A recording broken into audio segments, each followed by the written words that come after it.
Welcome everybody. In this video I'm going to show you how you can watermark copies of your photos.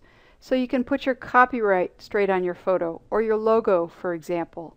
Now with Lightroom you can only put this on copies of your photos, not your original sitting here in Lightroom. So you can access watermarking through the export dialog and also in the slideshow, print, and web modules. So I'm going to go ahead and go into export here.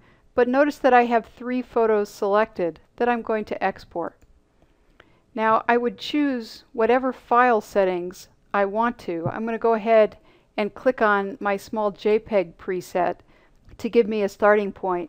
Now you will not be able to watermark DNGs or originals. So just JPEGs, PSDs, and TIFF files. But really mostly I want to put my watermark on JPEGs that I send out. I'm going to scroll down here to the watermarking section and check watermark. Now you have 2 choices. You can use the simple copyright watermark, or you can go into edit watermarks. Simple copyright watermark is the old Lightroom 2 version of the watermark. It pulls the information from the creator field in your photo's metadata. So if you've been adding your copyright and contact information through a metadata template in the import dialog or in the library module, this would pull from that creator field. Now with this old version of the watermark, you have no control over size and placement of the watermark. So here's a photo I exported with this watermark setting. It's in the bottom left. I have no control over size or placement. And the only way to change the text is to go into the metadata and change the creator field. This is fine for this size photo, but if I'm exporting a much larger photo, it ends up being very tiny down here in the bottom left corner. No one can even read it. So no flexibility. Let's take a look at what came along with Lightroom 3. If I click on this drop down, I can choose Edit Watermarks. Now the first choice I can make is to go with a graphic instead of a text watermark. So if you have a logo, for example, that you've created in Photoshop or Illustrator, you can click on Graphic and then locate the graphic on your hard drive. Notice that it has to be a PNG or a JPEG file. Instead, I'm going to do a text watermark. And down here in the white box, I'm going to go ahead and type the text. Now Lightroom should come with a copyright symbol in here. If you don't have the copyright symbol, you can type Option G on a Mac or Alt 0169 on a PC if you have a numeric keypad to the right of the letters on your keyboard. If not, you can copy and paste one in from the web, or you can use the parentheses around the C. Notice also that I can have multiple lines in my watermark. So if I want my website, for example, I'm going to go ahead and delete that for this example though.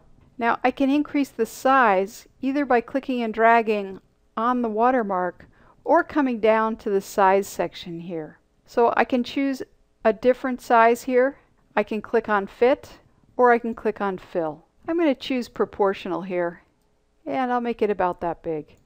I want to see what this is going to look like on all of the photos I'm exporting and not just this one. To do that, I'm going to hit this button right here to cycle through the photos. Now in terms of placement of the watermark, I have some options here. I can choose what it's going to be anchored to. So right now it's anchored to the bottom left. I can make it the center, for example. I can make it the top right. Once you've chosen where to anchor it to, if you're along the edge, you're going to have these inset options. So if I'm getting too close to the right-hand edge, for example, I could bring the horizontal inset in to give it more padding. And I can do that vertically as well. So I have a lot of control over the placement of this. I just like to remember to preview it on various photographs. So I'm going to go ahead and bring it in a little bit. So when I'm designing a watermark, I'm selecting photographs that are both vertical and horizontal. You can also rotate your watermark. What if instead I want the watermark along the bottom right here? I'll choose the right-hand edge. I'll anchor it to the bottom right, and then I'll click Rotate. Now it's too big at this point, so I'll come up to Proportional, and I'll make it smaller, and then I'll use the vertical inset to bring it away from that bottom edge. So you have a lot of control here. Now if I scroll back up, I can also change the font. So I'll go with something that I have no idea what it will look like. There we go.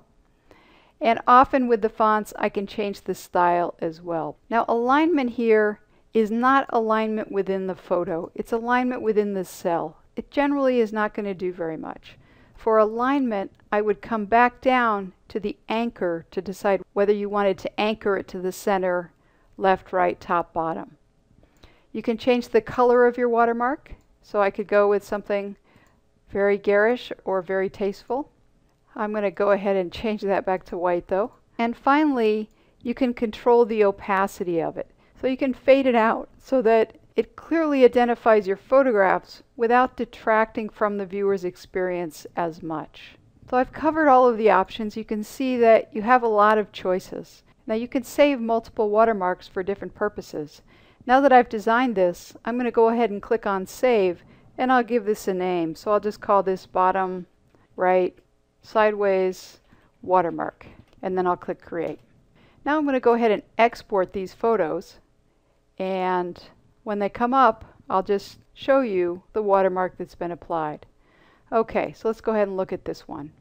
So here it is, faded out nicely on this photo.